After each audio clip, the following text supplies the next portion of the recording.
Players. The Patriots United front. A thing of the past. 2 o'clock. The Get Up crew weighs in on Tom Brady pleading the fifth after being asked if he feels appreciated by Bill Belichick and Robert Kraft. 2:05:00 am. at Foxborough, Mass. Quick hit thoughts and notes around the New England Patriots and NFL. 1.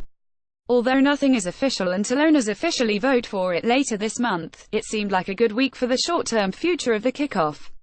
And, in turn, it was a great week for Cordarrelle Patterson, whose impact as the Patriots' new kickoff returner could now be even greater than anticipated.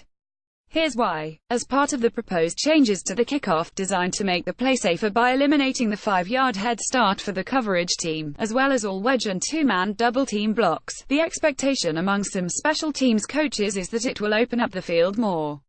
Cordarrelle Patterson might benefit from new rules on kickoffs that could create more space for returners. Ab photo, Eric Risberg. Because of that, returns would have more time to develop.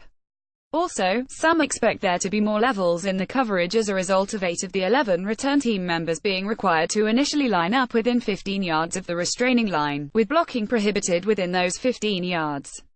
Simply put, there should be more space on the field. And more space for a player such as Patterson, who has 153 career kickoff returns for 4,613 yards, 30.2 average and 5 two-counts, and holds the NFL record for the longest kickoff return for a two-count 109 yards. It is a positive development for him and the team he plays for. It means more potential for explosive plays anytime the kicking team doesn't boot the football through the end zone for a touchback. 2. A follow-up on the Patriots' pre-draft interest in quarterback Baker Mayfield. When agent Jack Mills relayed on Andrew Brandt's podcast what the Patriots told him, "You may get a big surprise on draft day." At number 2, if HES available, it highlighted how the team was selling Mills that New England was a legitimate landing spot for Mayfield. The key context, to me, is that the team had to sell it hard. Otherwise, there was no motivation for Mayfield to meet with them before the draft, and the Patriots coveted that meeting as part of their thorough scouting process. I don't doubt the Patriots liked Mayfield as a prospect, but I seriously doubt they ever strongly considered a move up to no 2.3. It is 3 weeks into the Patriots' voluntary off-season program and quarterback Tom Brady still hasn't shown up. That is within his contractual rights, as it is with every player. But if I am holding myself accountable, it is only fair to mention that in recent years, I often highlighted how Brady was usually the first one through the door and used that as a reflection of his tone-setting leadership to teammates and relentless drive. As for this year, it's obviously hard to be a tone-setting leader inside the building when not being present.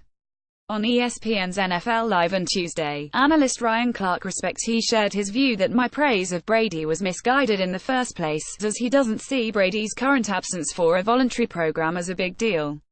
The discussion was sparked when the question was asked, what is different around the Patriots this offseason for? Part of what appealed to the Patriots about drafting Georgia running back Sony Michel in the first round, number 31 overall, was his versatility and how putting him on the field gives the offense flexibility to do anything from between the tackles, traditional running plays, to splitting him out wide in spread formations and throwing the ball. That naturally can create stress for an opposing defense, and it's similar to the approach the team took with running back Dion Lewis now in Tennessee in 2017. Count Bengals receiver A.J. Green among the believers in Michel making a big impact because of this. On Adam Schefter's ESPN podcast, Green, who also starred at Georgia, predicted Michel would win NFL Rookie of the Year honors. I'm a New England Patriot. Thank you God for this opportunity. United States Go Pats pic.twitter.com/xg2echo4lo, IMRAW at TurnUpWeb April 28, 2018. 5. The Patriots annually have at least one undrafted rookie make their initial 53-man roster out of training camp, and Vanderbilt running back Ralph Webb is one candidate as a priority, signing he received $70,000 in guaranteed money. It is often said that football is a business, but seeing players like Webb celebrate an opportunity with the Patriots is still refreshing, grassroots type of stuff. The Patriots have yet to formally announce their undrafted free agent class, but here's a quick snapshot of some of them based on reports, the players themselves and confirmation from colleges. DT John Atkins, Georgia Trent Harris, Miami Frank Heron, LSU CB JC Jackson, Maryland WR Chris Lacey, Oklahoma State CBA J Moore, Mississippi Ralph Webb, Vanderbilt Shane Women, Northern Illinois. The Patriots are also bringing punters Ryan Anderson, Rutgers, and Corey Bojorquez, New Mexico, to rookie minicamp, where several players will be on hand on a tryout basis.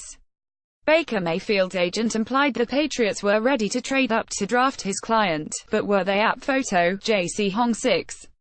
Unlike some other teams around the NFL, who have held their rookie minicamps this weekend, the Patriots are waiting until the end of this week, May 11 to 13, to bring all of their rookies to town.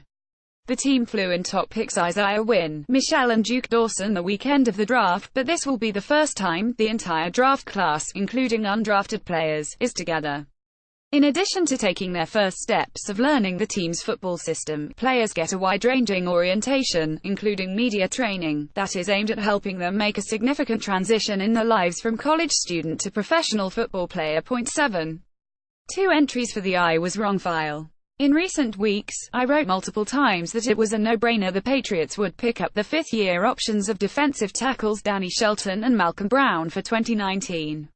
The thought process was that they would want to protect the leverage to retain Shelton and Brown, and picking up the option was low risk because they could always back away from it at a later date. The option would be paid only in the event of injury.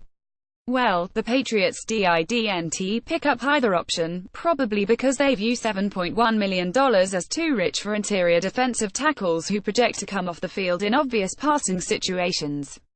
I was way off the mark there. Leading up to the draft, I wrote that Alabama linebacker Rashaan Evans would be a good fit for the Patriots, but I've since learned that he wasn't serious consideration for them in the first round. Once Leighton Vander Esch was off the board in the first round, number 19, Cowboys, the Patriots knew they weren't going with a linebacker with a number 23 pick. Point 8. The retirement of Dallas Cowboys tight end Jason Witten didn't register much in New England, in part because the Patriots hardly saw Witten over his remarkably durable 15-year career. Of his 239 career regular season games, Witten played just 4 against the Patriots, totaling a modest 13 catches for 134 yards with 1 touchdown. The Patriots were 4-0 in those games. Nonetheless, if you love football, Witten's classy retirement news conference Friday was not to be missed. The 5 words from him that resonated most with me: the journey is the reward. Point 9. 3 nuggets from wide receiver Chris Hogan's appearance on the What Got You There with Sean Delaney podcast.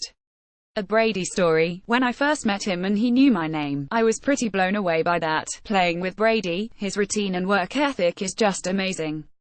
I thought I was a hard worker, but watching how he really takes everything so seriously. You want to talk about a competitor no matter what it is, he gets fired up. Ping pong. I've seen this guy almost break a ping pong paddle because he was losing. It's fun playing with a guy like that, who works so hard and cares so much about his profession. And just seeing how he balances life and family. It's been a rewarding experience. A player who had great influence him, Fred Jackson, when I was in Buffalo. I still talk to Fred today. He was a guy that had to make it in the league like me, as an undrafted player. He found his way. I learned a lot from him. Point 10.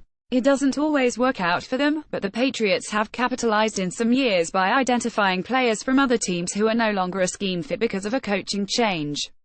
I count offensive tackle Trent Brown, who was acquired in a trade from the 49ers on April 27, in that category. Brown would be a top pass protector in any system, but he wasn't a great fit in 49ers head coach Kyle Shanahan's run-blocking scheme, which features plenty of outside zone plays. That seemed to lessen Brown's value to the 49ers, and the Patriots are projecting he's a better fit as a run blocker with them.